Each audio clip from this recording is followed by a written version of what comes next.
5.8 million views. One wrecked car. Zero racing budget. That is not a punchline. That is the moment a YouTuber from Bradenton, Florida, changed the way NASCAR thinks about the future of its sport. And now, the man at the top, Elton Sawyer, NASCAR's Senior Vice President of Competition, is talking. Because what Cletus McFarland pulled off did not just go viral. It forced a conversation inside NASCAR's own offices that nobody expected to be having in 2024. So let us start from the very beginning, because this story only makes sense if you understand who Garrett Mitchell really is. Most people know him as Cletus McFarland, the guy with the mullet, the cut-off sleeves, and over 4 million YouTube subscribers. But before the nickname, before the followers, before any of this, he was just a high school kid in Florida with a camera and an obsession with fast cars. He filmed a street race, walked up to Kyle Loftus, the owner of 1320 Video, the only guy in town with a YouTube channel, and asked one question: "Could I help you do your social media? I'm just in high school." That single yes turned Garrett Mitchell into Cletus McFarland.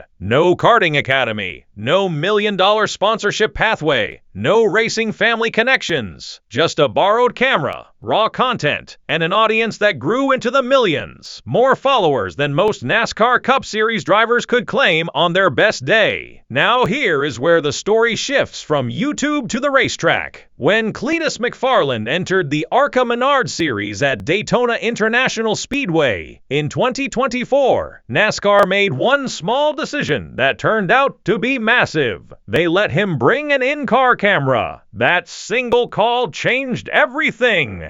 Qualifying got rained out, which meant Cletus started 23rd. His stated goal was simply to finish. But Daytona is not a place that rewards caution. On lap 12, he got collected in a crash involving Amber Balcaen, hit the wall, limped on with a bent car, and then got hit again when Balcaen spun a second time directly in front of him. He finished 30th. By every traditional measure, it was a forgettable debut. Except it was not forgettable at all. The post-race interview went viral almost immediately. His voice cracking with pure joy, Cletus told the world, "That was the best day of my life." He described driving at Daytona as ripping like a bald eagle. It did not sound like a media-trained athlete reading from a script. It sounded like a real human being experiencing something extraordinary for the first time. And that is exactly what NASCAR had been missing for years. The numbers that followed were staggering. 40,000 live viewers had been watching his in-car camera during the race itself. The post-race highlight video crossed 5.8 million views, and according to Social Blade data, NASCAR's own official YouTube channel gained 30,000 subscribers in a single 24-hour period because of Cletus McFarland. That is more subscriber growth than some full race weekends generate. Later, Talladega, and this time the result was not a DNF. Cletus started 24th in the General Tire 200, driving the number 30 for Rhett Jones Racing. Before he even got going properly, the car developed a mechanical problem.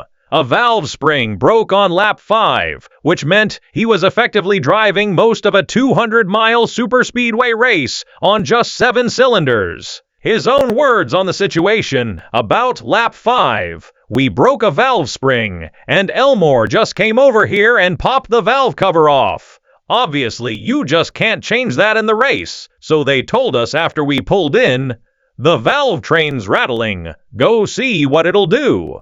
A lesser driver, or a driver there purely for content, would have parked it. Cletus did not park it.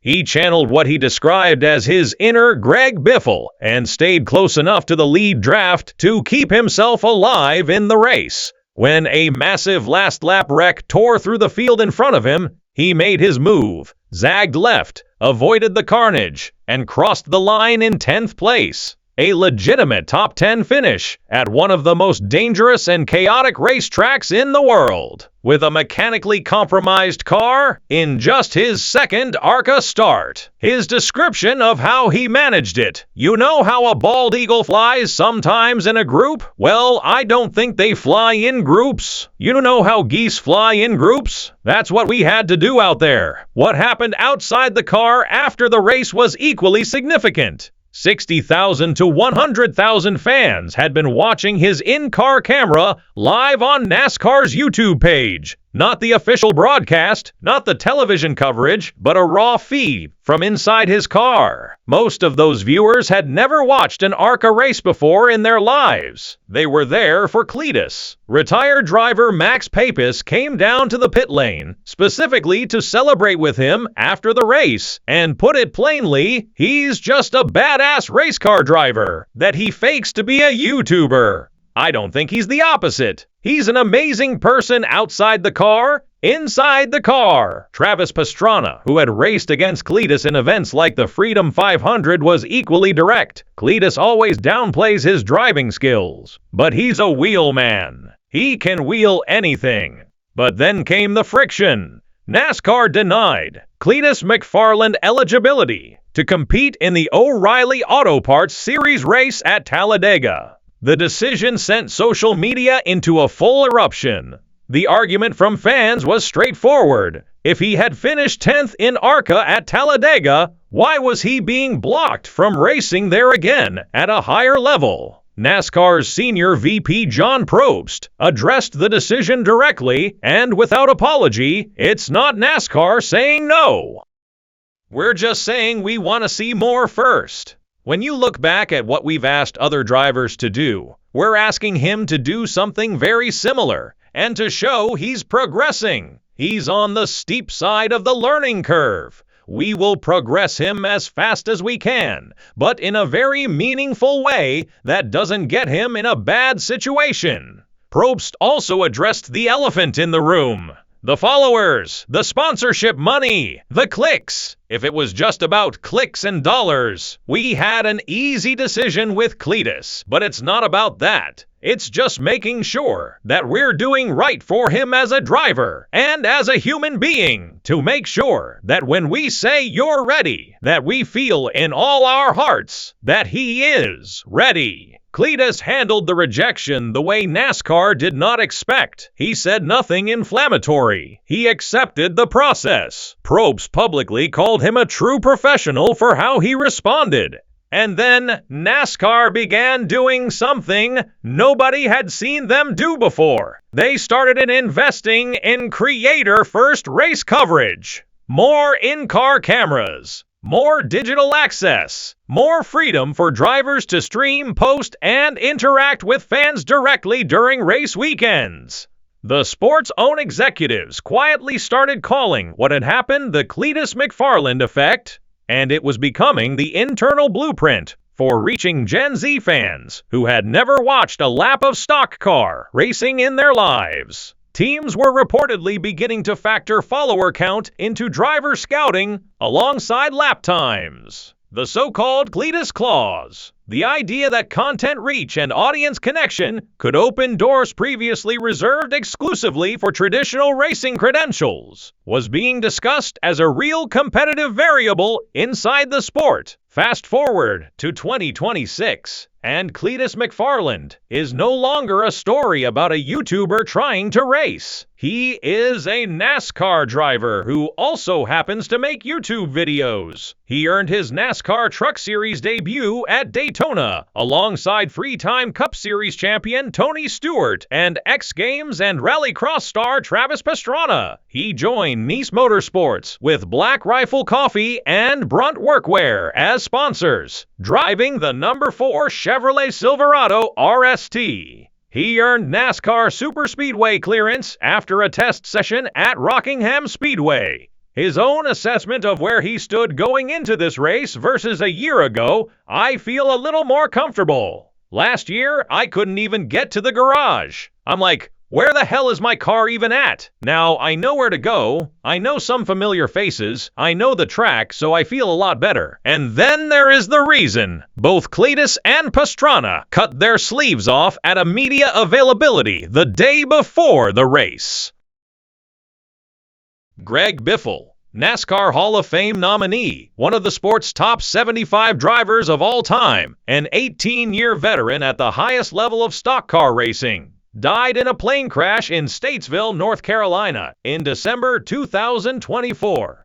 He was 55 years old. He had been working directly with Cletus, helping him learn the craft of superspeedway racing. He had been planning to race ARCA alongside Cletus at Daytona. He never got the chance. Both Cletus and Pastrana ran Be Like Biff on their truck beds, with Biffle's number 16 topped by a halo. Cletus delivered the eulogy at Biffle's funeral. His words about what that tribute meant: "I wouldn't be here without Biff. We're representing. I never really talked to him about trucks, unfortunately. This would have been so cool. He would have been so stoked that we're doing this. He was actually going to race with us. He was going to race ARCA with me here this weekend. I imagine he would have found a truck. It would have been sick. But we're representing Biff out here." His 2025 ARCA season results tell the story of real progression. 10th at Talladega, 9th at Charlotte, 17th at Bristol. Not viral moments, actual results. Actual development, his own reflection on what he had learned. "My expectations are much higher this year. I understand when and where risk matters. Last year, I ended up falling out of the draft because someone was spinning out in front of me, and I kept trying to push it and get around them to not lose the field. Now I would just be like, there's a caution coming anyway. Just stop. This is so stupid." So, I'm learning. NASCAR's own Mike Joy had already said what everyone inside the sport was thinking. We have 18 and 20-year-olds coming into the Cup Series and making a mark. The fan base is getting older. We're not attracting the younger fan base that we need to move this sport forward into the next decade. Cletus McFarland did not solve that problem with a press release or a marketing campaign. He solved it by being real, being loud, being genuine, and then actually going out and posting competitive results. Jake Paul did it in boxing. Mr. Beast rewrote the rules of brand marketing. And now Garrett Mitchell, the high school kid who asked if he could help with someone's social media, is doing it in NASCAR. The gate is open. The question now is, who comes through it next? If you found this story as insane as we did, hit that subscribe button right now. Videos like this drop every week, and you do not want to miss what comes next in this story. Drop a comment below. Should NASCAR be giving more seats to influencers and content creators? Or does this undercut drivers who came up the traditional way? Every single comment gets read. Like this video if you think Cletus McFarland is the real deal, and share it with one person who still thinks NASCAR is a dying sport.